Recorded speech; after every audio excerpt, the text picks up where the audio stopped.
understand correctly, not something that was initially thought up of in the original discussion 3 or 4 years ago, but it's something that's really morphed and added a really good element to our operation here in the city of Emmett. Yeah, that's one of the things that we're really striving to do is bring in non-sworn, lower the cost, get more bang for our buck.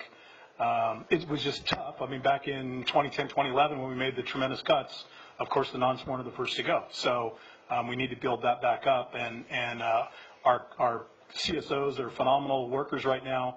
We have 2 that are full-time assigned to traffic. That's all they do is take traffic collisions. Those are very tedious, very lengthy reports that they are very adept at taking, which frees up an officer for quite a long time to go be proactive. Very good. Thank you. Yeah, it was interesting, your comment about how you're not really getting many recruits or applicants from the military, because I'm going to date myself, but during the Vietnam War, as it was winding down, every branch of service was offering early outs to military personnel if they were pursuing a public safety career, either police or fire. And I'm wondering if something has changed at the federal level or at the Defense Department level where they're not thinking about those things. So just kind of thinking out loud, maybe the stronger voices like Cal Chiefs or similar organizations can make some inquiries at the federal level to see if they're thinking about that, because everybody's fishing in the same very shallow recruitment pool of applicants, and so it's a common denominator issue that everybody's facing, is that maybe some of those consortium voices could be heard at that level. And I echo the comments already that working smarter and not harder is the way to go whenever we can.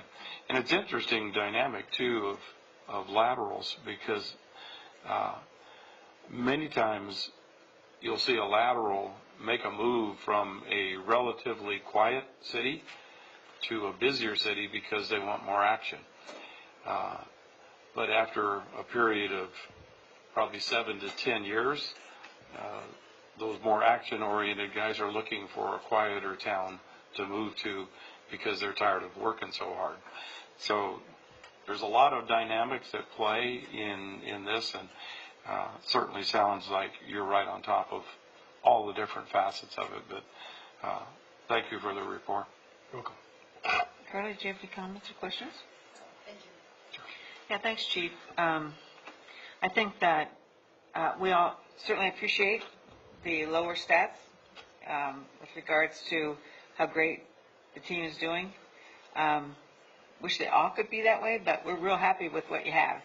So please pass on our appreciation to staff for that, or the officers. How does the size of the Menifee team compare to ours? I mean, are they pretty close in size? They're going to start with 50 in Menifee. I can tell you right now, Murrieta's in the process of hiring 10. I think Riverside Sheriff is in the process of hiring hundreds. So, there's challenges all around us. But every agency is hiring. Beaumont's hiring, Banning's hiring, Palm Springs is hiring, Riverside PD is hiring, everyone is hiring. I think one of the things that really helped us out with our early success in Major U was not very many agencies were hiring. So we were able to bring on quite a few people in a short period of time originally, but then everyone started hiring again. So, like I said, we're all shopping in the same shopping center. We're all looking for the same candidate. So it's Right. tough. Thank you very much. Before you sit, I just want to ask if there's anybody from the public that wishes to speak or ask questions with regards to this item. Do you have any speakers on this? Okay, thank you. Hearing none coming from the audience. Again, thank you, Chief, both chiefs, for your presentation. It's always good to get that update. Okay, with that, we're running a little bit behind, as you well see. Do you want to take a couple-minute break, or is everybody okay with moving on, or you want a little bit? You okay? All right. So we'll go on to closed session.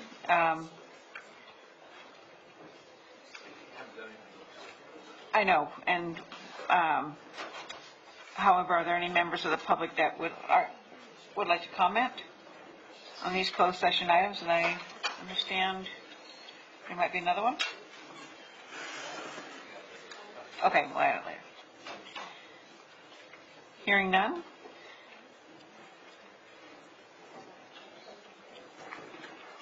I'm sorry. Okay, so we'll have to go on with closed session after the regular session, of which we will now start the regular session, 7 o'clock session. I'd like to call this meeting to order, and may we have a roll call, please? Councilmember Krupa? Councilmember Meyer? Here. Councilmember Percival? Here. Mayor Pro Tem Brown? Here. Mayor White? Here. I'd like a motion to excuse Councilmember Krupa. So moved. Second. Okay. Pardon? Yeah. Okay, now, if you'll stand for the invocation and pledge of allegiance, the invocation will be given by Rhonda Strutzman from the Hemet San Jacinto Interfaith Council, followed by our interim city manager, pledge of allegiance. It is at this time I invite us to call upon the God of our understanding, the divine that is in and through us all and in nature. I ask that all of this evening begins here in this room, that all business is conducted at the highest level of all involved, understanding everything is in us and for us and nothing is against us. I know that everyone presenting this evening is heard, as I know we are all listening, knowing love is right where we all are. I accept that all unfolds with ease and grace. It is to this divine presence within each of us that I say thank you, as I know this prayer is released into the manifested of good. And so I say, Amen. Please join me in the Pledge of Allegiance. Place your hand over your heart. Pledge allegiance. To the flag of the United States of America and to the republic for which it stands, one nation, under God, indivisible, with liberty and justice for all.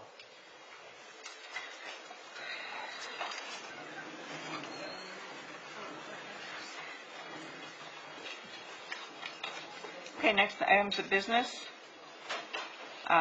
Proclamation proclaiming April 2019 as DMV Donate Life Month. I'd like to invite Brenda Beers to come up and accept the proclamation.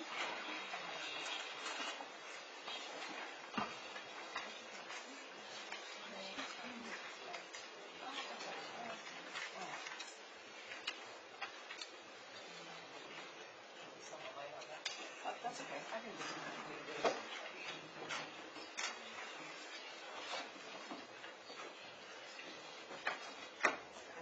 Annually. So from the City of Hemet, proclamation, April 23rd, 2019, whereas organ, tissue, marrow, and blood donation are life-giving acts recognized worldwide as expressions of compassion to those in need, and whereas more than 121,000 individuals nationwide and more than 21,000 in California are currently on the National Organ Transplant waiting list, and each day 22 people die while waiting due to the shortage of the donated organs.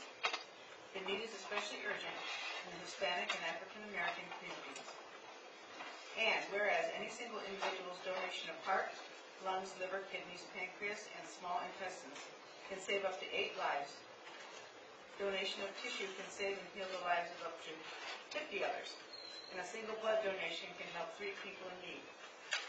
And whereas California residents can sign up with the Donate Life California Registry when applying for or renewing their driver's license or ID cards at the California Department of Motor Vehicles. Now therefore I, Bonnie Wright, Mayor of the City of Hemet, on behalf of the City Council, do by here proclaim April 2019 PMD Donate Life. You're welcome.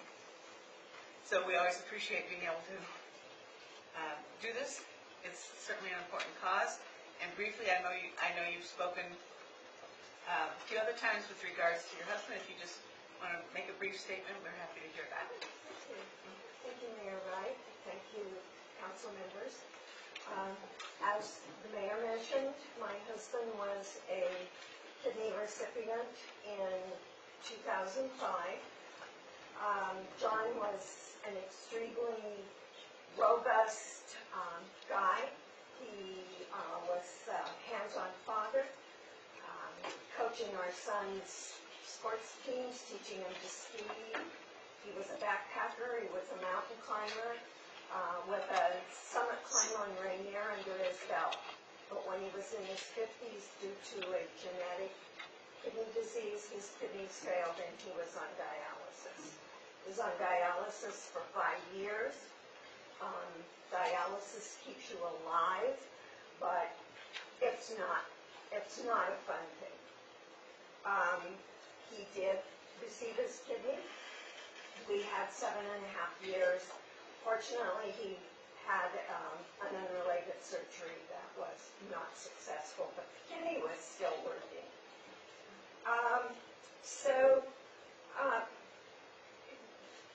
In the proclamation, it mentions the numbers, the 121,000, the 21,000 people in California. When John was on the list for a kidney, he waited 5 years. That wait in Southern California is now 13 to 15 years that you will be on dialysis waiting for a kidney. I still remain an ambassador because I think it is so important to get the word out. I also have an ulterior motive. Unfortunately, my son and granddaughter both have the gene. So I'm in hopes that if they ever need a kidney, they won't have to wait 15 years. Two other things I would like to say. The decision to be a donor is a very personal decision and one that you make. But once you make that decision, either way, please share that decision with your family. John's donor was not a registered donor, and so her family was asked at absolutely the worst time in their lives if she would be a donor. So it's really important that your family knows what you want to do. The other thing is that even on the proclamation, and we're greatly thankful to the DMV because that's where 98% of people sign up. You can go online to donatelifeca.org and you can sign up there. So, Thank you so much.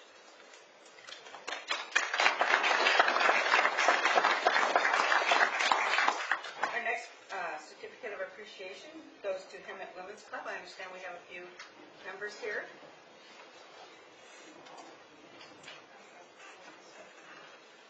Sorry, we're coming this way.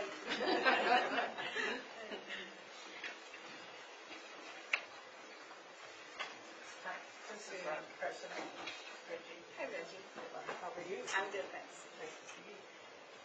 So, we certainly appreciate what your club has done, and so for your generous donation, our appreciation for your generous donation of a Chinese pistachio. Pistachio. It is pistachio. It's Chinese pistache. Pistachio. Okay, we stand corrected. Thank you. Pistache tree to be planted in celebration of Arbor Days. Your commitment to our community and dedication to preserving our environment is greatly appreciated. So on behalf of the council and the city, thank you so much for the donation that you gave. Oh, thank you very much. We appreciate this. You bet. Yes, we will celebrate Arbor Day Monday when it will be planted. That's right. 4 4 o'clock, Gibble Park, the tree will be planted. Yes. Okay, thank you so much for coming. Great. Oh, my husband's got He's this. good. Thank you very much. My first one was picked up somebody else's purse. Yeah, this is so inconvenient. Feel good over there now. Okay. We're done.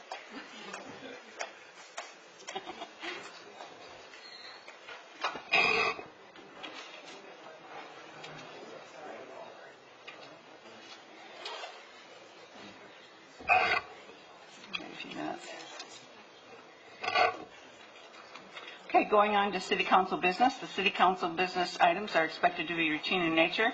They may be acted upon by the city council at one time without discussion. Any council member, staff member, or citizen may request removal of an item for discussion. Do we have any items by council that you wish to pull? 11? Yeah, 11. Okay. Sarah, are there any staff that wishes to pull an item? No, we do it all together.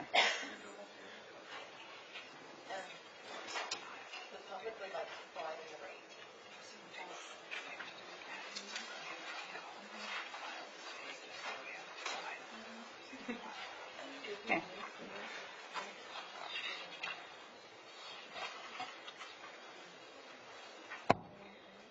Okay, we have two items, items 8 and 9, identified as receive and file. Guess we'll make that motion separate.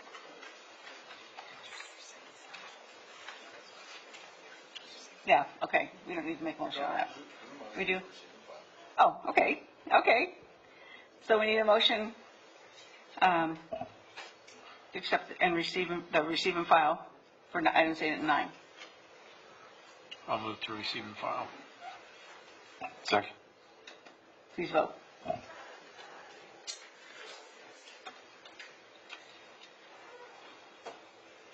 just not gonna, I don't think that's the purpose. It's fine. You have to abstain.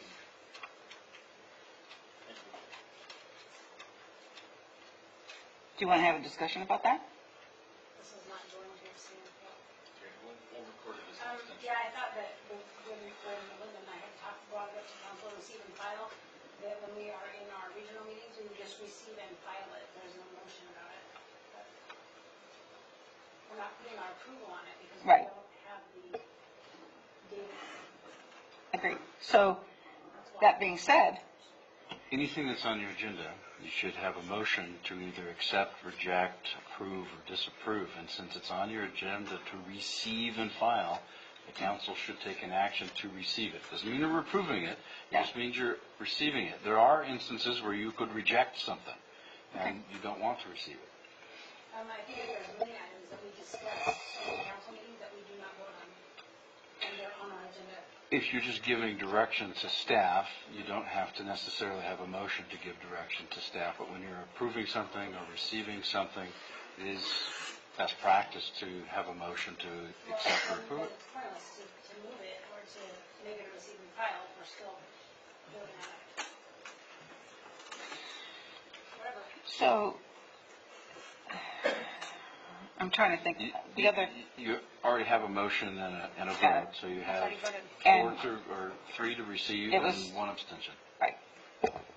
3 to receive, 1 abstention. Thank you.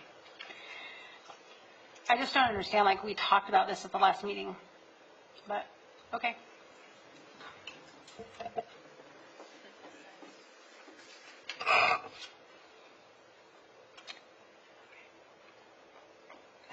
I don't know where to go with that. So, next consent calendar items, items 10, 12, 13, 14, 15, 16, and 17. Oh, I should have asked, anybody from the public? Yes, 18. Okay, 18, all right. Now a motion to approve those items? So move. One second. Yes.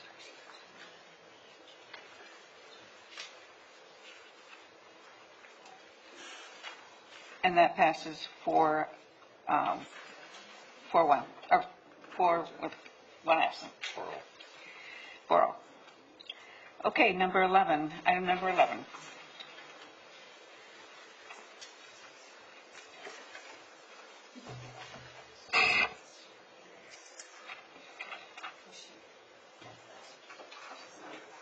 Good evening, Madam Mayor, council members. Good evening. So I think a couple people wanted 11 pulled. Michael, is that you? Yes, I'm curious, did this go before the Traffic and Parking Commission? Because I don't recall hearing it, and I know there's a lot of changes in speed limits, mostly going up, some going up more than 10 miles an hour. So I'm just concerned if this was brought before a public meeting before it's coming to us. It was on April 9th.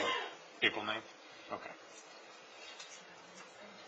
And actually, the agenda and the backup with respect to that meeting is on the city's website, as well as the backup for that specific item. Okay. And was there any public comment on any of these changes at that meeting? No, there wasn't. All right. Did we have the police department's input on this decision? Because there's been a lot of single-car rollover accidents in many of these areas. We did. They were present for that meeting, and they did not have any comments for it.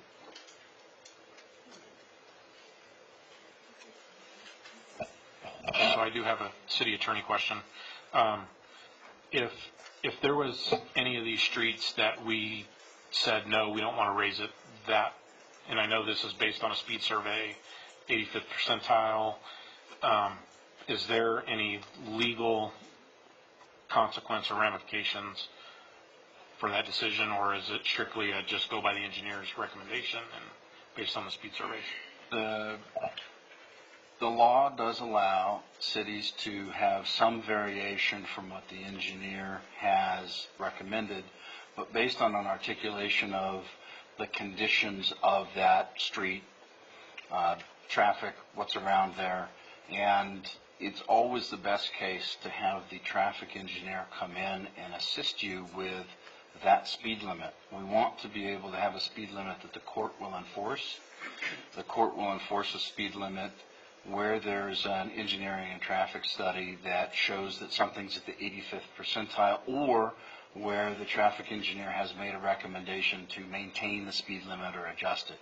So if you're interested in that, I recommend the best course is table the item, come back, bring the traffic engineer in, and then talk about these specific or those specific areas you want to adjust. Yeah, how about, Russ, do you have any comment?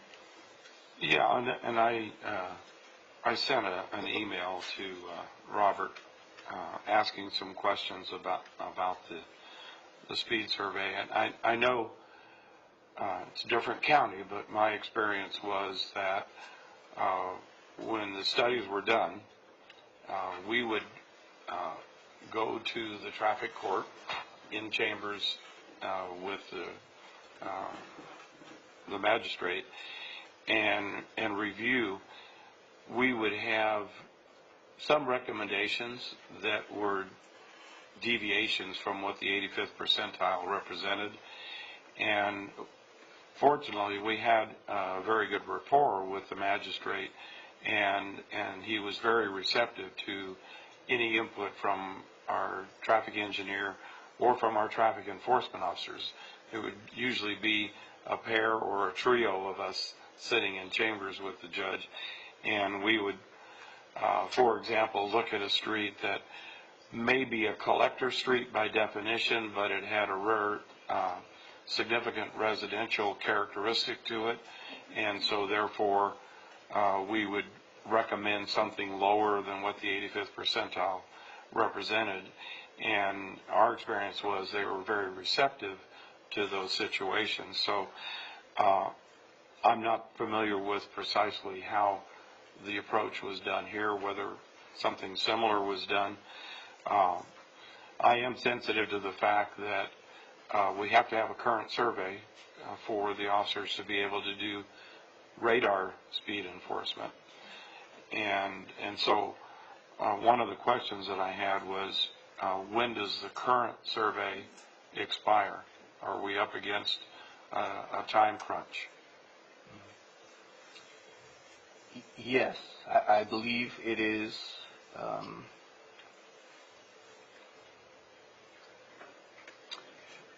I believe it is July of this year that it expires. Okay, so we do have, time. we have time. Yeah, I have some other questions and comments on this, so I'll be happy to move that we table this for a future meeting. If I may, I'd like to address a few of those Okay. comments just to provide all the information. The changes that you're seeing here are not directly, or excuse me, they're not the sole result of the 85th percentile. Each one of these changes were analyzed based on the California Vehicle Code and the municipal, the MUTCD, and all the provisions in there that allows the engineer or traffic engineer to modify that 85th percentile based on road circumstances, residential conditions. I have some other sections.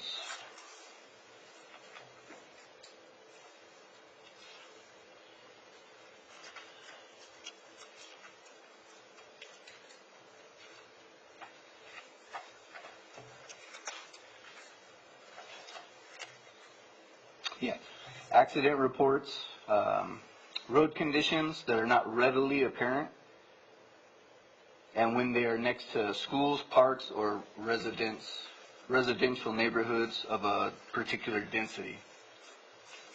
So the 85th percentile is critical, but we are afforded about a 5 mile per hour decrease on those, and where applicable, I held those to the extent that those codes provided. So what you're seeing is the result of a modified analysis, not just the 85th percentile.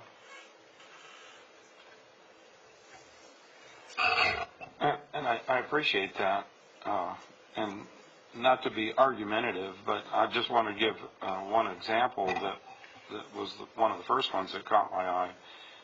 Costin Avenue between Menlo and Devonshire. The existing speed limit is 30 and the proposed is 40. And that one side of that street is basically vacant field, catch basin for runoff, and the other side is residential, but the roadway conditions themselves on that stretch of road are horrible. Sure. And so for that factor alone, to see it jump up, because they're looking at the 85th percentile, and strictly by 85th percentile, it would be 40. But if you look at the residential character of one side of the street and the roadway conditions, and the fact that it's a major pedestrian walkway area to schools that are to the north, all of those things, to me, in my mind, would justify either holding the speed, or if you absolutely are compelled to raise it, only go up 5, not 10. So just using that as one example of what caught my eye. Another one was Fruitvale between Sanderson and Kirby. That's another 10-mile increase from 25 to 35, and we have Fruitvale Elementary School on the north side of the street in that segment. So you would have a 35-mile zone, and then you'd have people dropping 10 miles an hour to a school zone, which we know realistically people just don't tend to do that. So those are just a couple of examples that I had, and I think I'd like to have some more discussion. So with that being said, does the council wish to continue this and have the staff bring back this item at a future subsequent meeting, or? I have a question. I mean, if they bring it back, it's not going to change the condition of the road. It's not going to change that Costin doesn't have a curb. Doesn't change that new runway that's already has speeding kids out of high school driving like maniacs when I'm sitting there at the baseball field and I hear them go up and down that street. It's not going to, none of that's going to change. I mean, maybe we should just vote. There's a condition that says in the Vehicle Code, Chapter 7, Article 1, that says, it is the intent of the legislature that the physical conditions, which such as width, curve, grade, and surface conditions, or any other conditions that are readily apparent to a driver in the absence of other factors, would not require special downward speed zoning. And as the basis of this section is sufficient regulation as to such conditions. Oh, shoot. Meaning that if a driver is aware of those conditions, they're already traveling at a speed that they're comfortable with. So they've taken the road condition that's apparent to a driver out of the equation. Supposed to. Supposed to. Agreed. Yeah, and I guess, well, one question that it all relates to enforceability. And so if we've got a number of these streets, I don't necessarily have an issue with. I do have some philosophical issue to strictly using the 85th percentile, but be that as it may, the concern that I have from an enforceability standpoint is we have to have a valid speed survey on file for the officers to be able to do radar speed enforcement.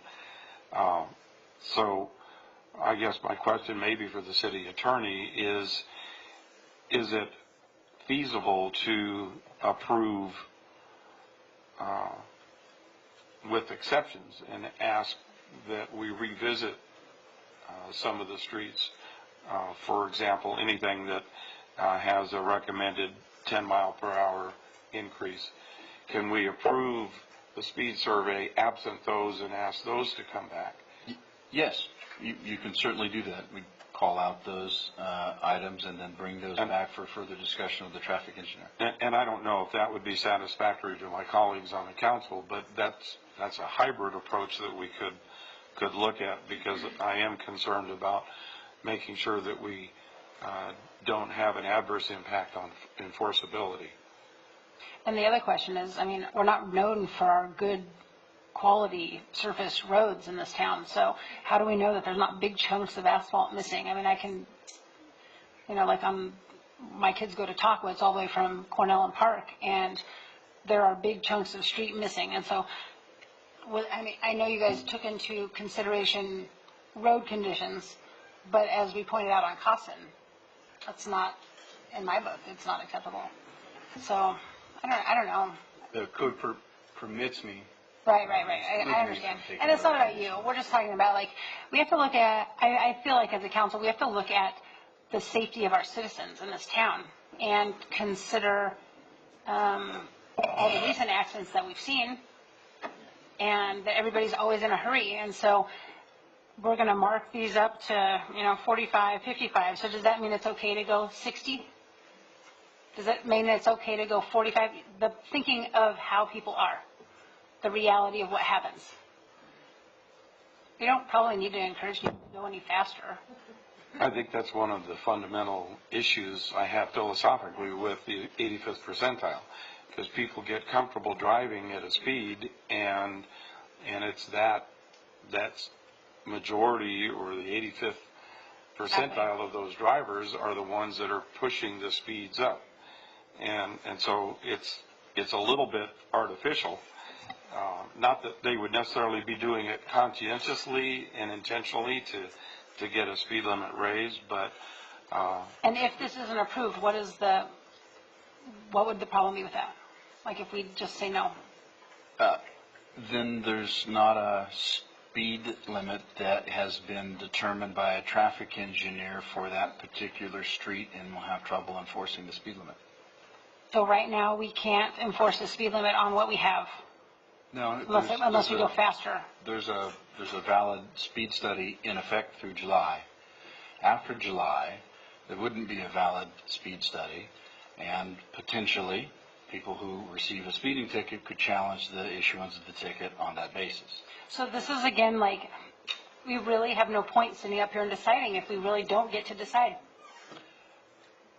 perhaps You do have some authority to vary the speed limit in 5 mile per hour increments up or down, but my recommendation is you bring the traffic engineer in, review the factors, and have the traffic engineer say, yes, that's an acceptable variation from the 85th percentile.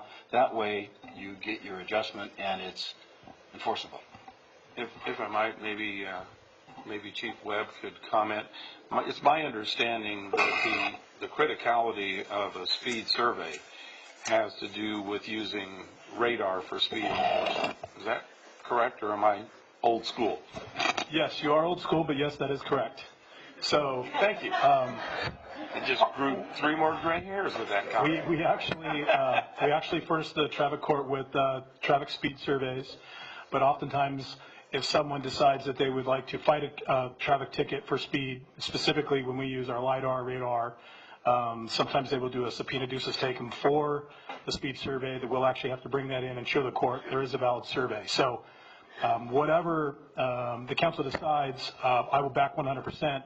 My main concern would be that we do have a valid survey on file so we can continue to enforce it, because nothing would be worse to have an area where we're debating what the speed is and we have no way to enforce that speed. And so with that being said, if there are specific, I know Mayor Pro Tem mentioned a couple segments that there was concern about. If there are any others that there are some concerns on, be more than happy to bring them up prior to the expiration of the report that was mentioned earlier. If there are some of them that aren't of concern, then that is something, if the council wishes, that they could take that up, or the council could just look at the entire items, all of the segments that are there, and take that up, and we'd be more than happy to research that some more for the council if the council desires. Well, I, for one, I'm with Russ on that. There's some that are identified as going up significantly, and they're around schools. Additionally, the one on Johnston, if I'm not mistaken, Goes through a senior zone. goes through a senior zone, and we've gotten several emails about the way they speed up and down that road.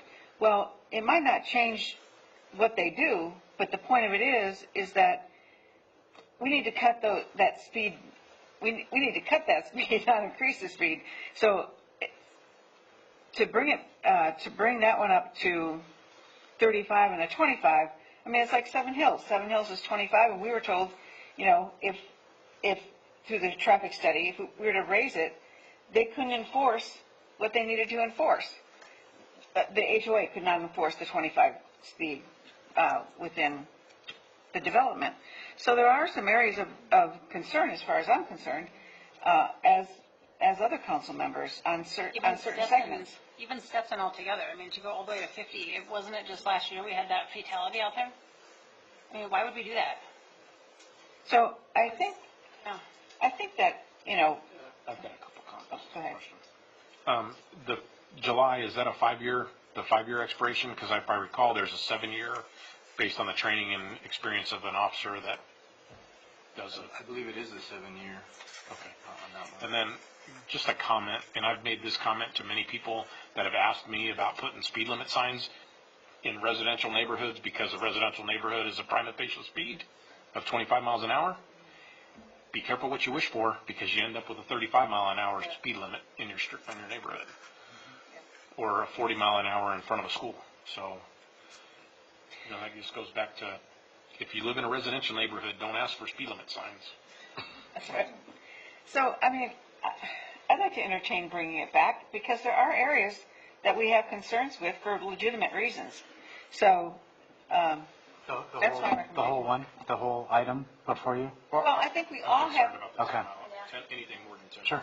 yeah, Sure. certainly anything more than 10 miles an hour. And I don't think we should have any of them raised. Would it be, We do have a lot of auto versus peds also. We do have what? A lot of auto versus pedestrian accidents. I mean, not just on Florida. I'd just like to have more time. Kids riding to school. I mean, there's a lot of, these are a lot of areas where families cross through, kids cross through. Chief, I got a question for you real quick about, I know this was brought before council a couple years ago. There was some increase, and I know that there was some discussion with Seven Hills in particular. Do we know if there was an increase in collisions on some of these roadways that had increased speed limits? So I can't remember exactly what happened in Seven Hills, but I believe it was golf cart related. It was, yes. Because if it's above 25, then you can't drive your golf cart Right. on a residential street. So that's what the main problem was down there. But I can't remember the last time. I mean, obviously, 7 years that we did these. So I can't comment on increases of traffic collisions. We do definitely have our fair share of traffic collisions in this town. Well, that's why I'd like to see more traffic cops, just saying. Yeah. Have more traffic cops also. I could keep 15 busy a day easy. Yes. I have a procedural question as far as how this is presented to the magistrate. Does this survey results go to the magistrate for review and concurrence? We generally issue those to the magistrate. I've never have heard of a ongoing conversation or a discussion like you have mentioned before. Normally, the magistrate just takes it for what it's worth, and then we move forward. Yeah, I think in our case, the magistrate had asked for that because we were recommending something lower than the 85th percentile. They can, and there's oftentimes where they'll simply ask the officer, is there a valid speed survey for this area, and what is that? So they'll have him testify to that. Mm-hmm. But we do both ways. But there is, so we do a survey, whatever the results are, and it gets adopted, a copy. Yeah, we send those to the traffic court. To the traffic court. Yes. And so your history is that there's not been any pushback or feedback one way or the other from the traffic court? No, and when I was working the street, the traffic court was right here in Hemet, which is well, some of our stuff's here there, but the judges were really local. That's not necessarily the case now. So, yeah, oftentimes our officers have to explain a little bit more about intersections and the speed and the different roadways. We just have found that the new judges that we're using are not, as familiar with the Hemet streets as that some of them in the old days used to be. Well, I'd like to recommend that we bring this back and also we'll identify those areas that we have some concerns with and go from there. So we have quite a number of them that were voiced here, so we'll make sure that we provide some more information on those areas that we received here at the dais. And I think that they should reevaluate and bring us back a new proposal. That's what I think we should. I mean, we don't want to see it again with the same information. Nothing's going to change fact-wise. Well, then we're going to have to identify for them which. So there was quite a number of them that were noticed here, or that were talked about here. If there are other ones that would help us in bringing those back. I think every single one of them is an issue. And if you want me to go and drive them and give you reasons, So I can. the ones that had the increases, or the ones that recommended that they hold? I don't think that any of them should be increased. I mean, look at Costin, which on Costin Avenue, Stetson to Menlo, that goes right by Harmony Elementary. Why would we increase that 5 miles an hour? These kids are walking through a semi-residential area. I mean, there are homes through there. It might not be like, You're absolutely right. So I for think any of every them, single one of them, every so single for one of any them. of them that had a increase, is that what the council desires, or? One of the issues, though, being sensitive that you don't want to see these numbers again, is these are the lowest numbers that engineering can propose. On nearly all of them, we held a 5 mile an hour to the extent that we legally can. I can help you find more reasons. Sure. I'm sure. I'm not even joking, because how can you justify increasing the speed limit in front of a school? And people complain about the streets of Hemet every day. Sure. Potholes here, potholes there. Sure. And we know it, we all know it. It happens right after rains, but Sure. And until we have the opportunity to have more motor cops and traffic, we need, like Carly said, we need to protect our citizens. And some of these, just under our circumstances, don't make sense. Sure. Other places I might be agree. different, but yeah. Yeah, But we'll have to figure out how to make those right. and one thing that we could factor in when you bring this back, I did some research online, and NTSB, the National Traffic Safety Board, says that speeding accounts for 10,000 deaths a year, and that's as many as DUI. And one of their NTSB's key recommendations was to change the way streets are designated by reforming the 85th percentile rule, and they seek to accommodate motorist behavior instead of engineering streets for safety. So and I'm probably not telling you anything that you're not already familiar with, but I think we've got some good criteria that we can hang our hat on that says we don't have to go strictly by the 85th percentile. So I'm supportive of bringing this back, and I'll be happy to give you specific listings on the proposal that I'm concerned about. I don't necessarily have a concern with every single one, but there's quite a few that I would. So I'll be happy to send that. Sure. To Send staff. them. Absolutely, please. So, Mayor, do you think we should be a motion, as I understand, probably as last articulated by Councilmember Meyer, that the direction is to bring the report back with engineering's best arguments for maintaining the speed limits in all cases where they have been raised? I think that's, We can send out any of our comments Right. first, back up. Please, Yeah. please. okay. And then you can give them to whoever. Yes. I think that's the responsible thing to do. So do I have a motion? You have a motion to that effect, and then I think Councilmember Meyer actually made the motion to do that. Yeah, I'll move to have staff bring back, have engineering give us their best arguments to keep the existing speed limits versus raising, and we can send our stuff. Do I have a second? Okay, please vote.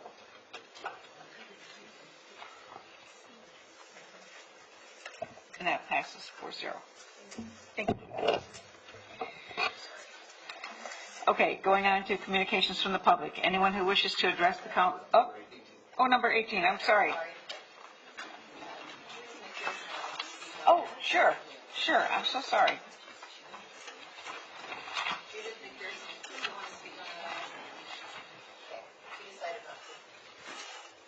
Okay. So is there anybody else that wants to speak on that item? Not on 11, on 18. Okay, on 18. It was pulled by Mary Ann Derwin. Okay, Marianne?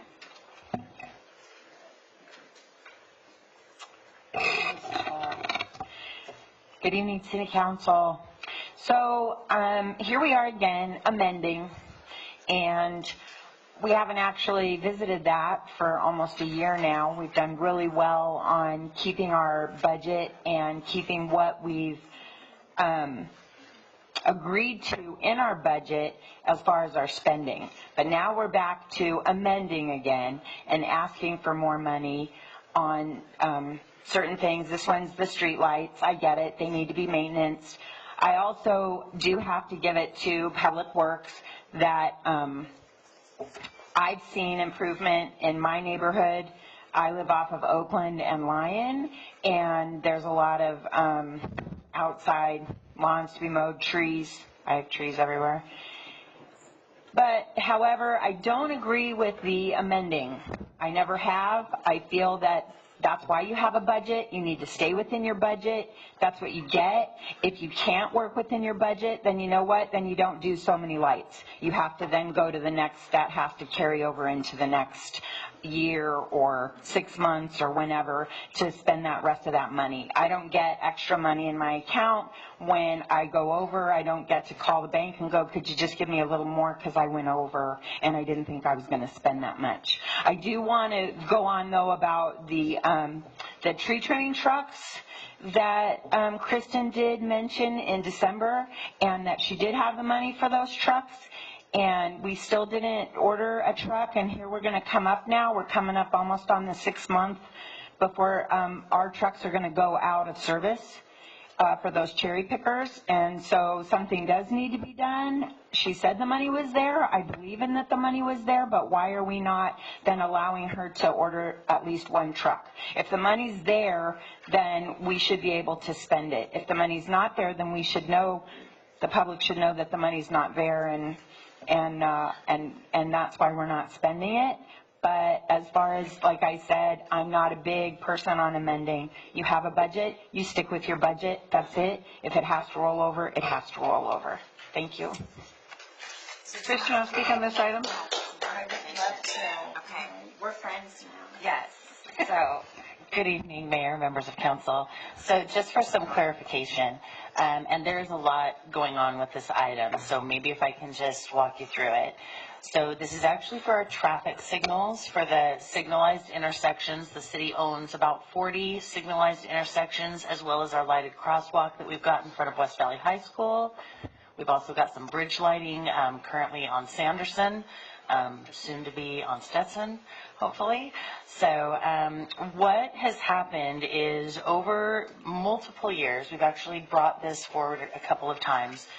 We have been trying very hard to get a traffic signal maintenance request for proposals out. Part of the challenge has been our staffing challenges in engineering. Thank you, Robert, for being here. But we also don't have a traffic engineer on staff. So what has happened is we have redesigned the scope of work as well as the specifications, which are really complex. Traffic signals hold a lot of liability. There's a lot of legal pieces related to them. So it took us a little bit longer this year to get through that process because we had some staff changes. So we initially had set up a blanket purchase order, and we're working from that. We actually have a budget of $130,000 a year, Marianne, that is our line item in gas tax. So what we have done is we had our initial blanket purchase order for $50,000. Took a little longer to get through the RFP process to get those competitive rates than we thought. And so we had asked for an additional $20,000 on top of the 50, so now I'm at 70. I'm doing my math here for you. 70 to get through and pay those invoices through the potential award of this bid tonight. That will clear from July 1 to today. Then what we've got is a request for a 3-year initial term contract with Computer Service Company, who happens to be our current provider, but they did come in lowest. There's a lot of information in that staff report if you have questions.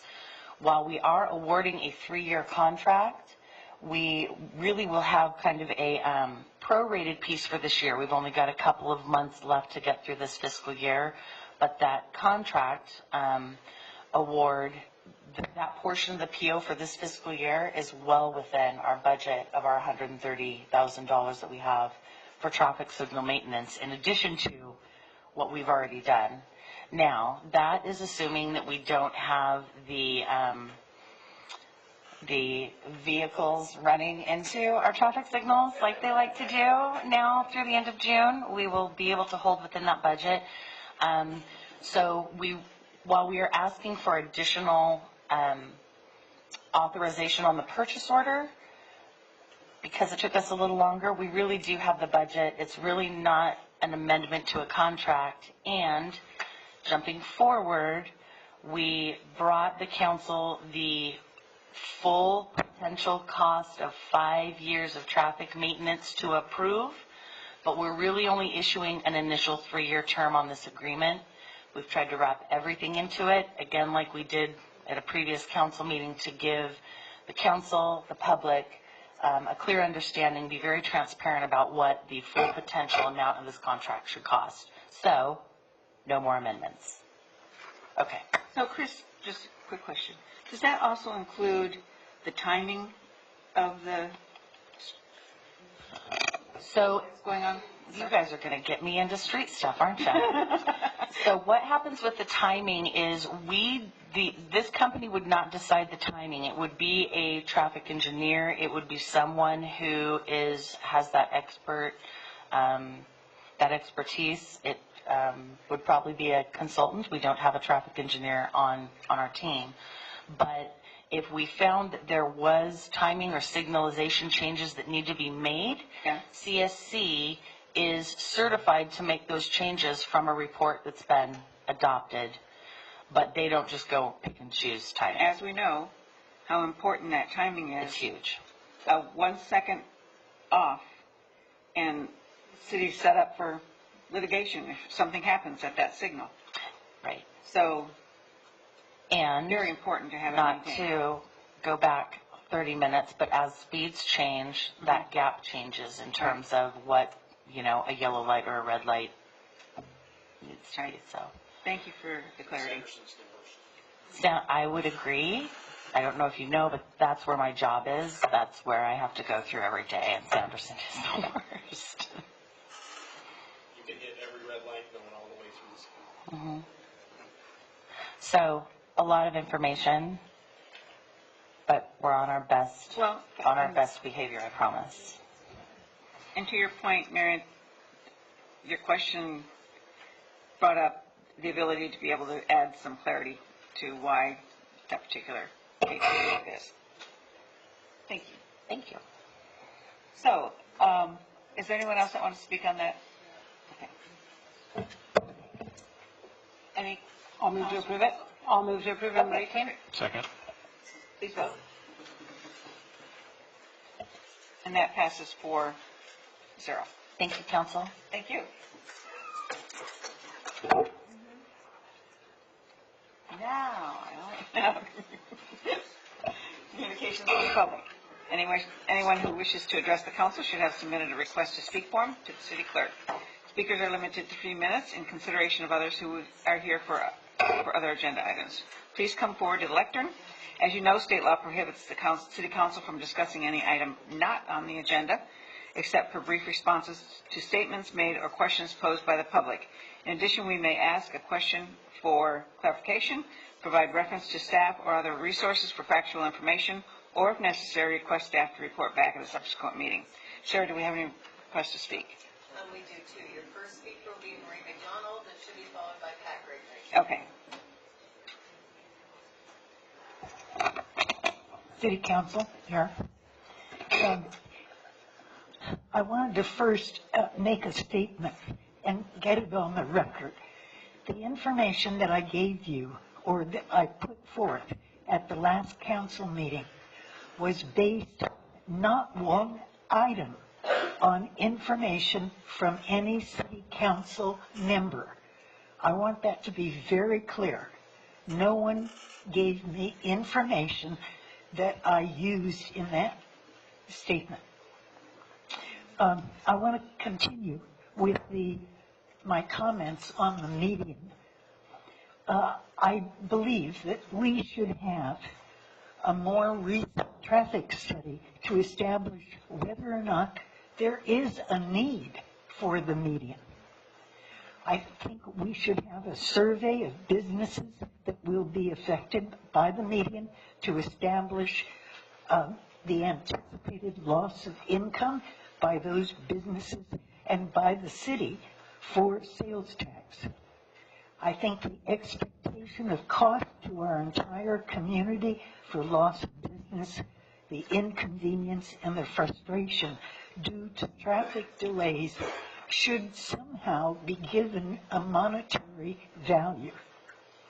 And what would be the expected cost of a lawsuit against Caltrans to force development of facts, not 10-year-old information, but current facts that show actual and full cost to the community by construction of the median, as well as establish real data for the actual needs for a median.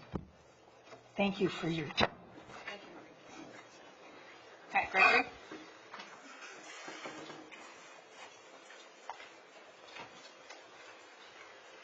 Good evening, Council. I just have a quick question. It's the end of April, and the 2017-2018 CAPR is not yet posted on the website.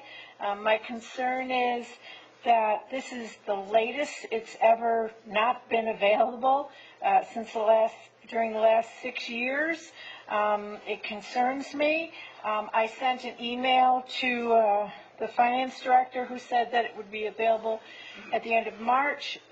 When it didn't show up, I sent another email and got no response.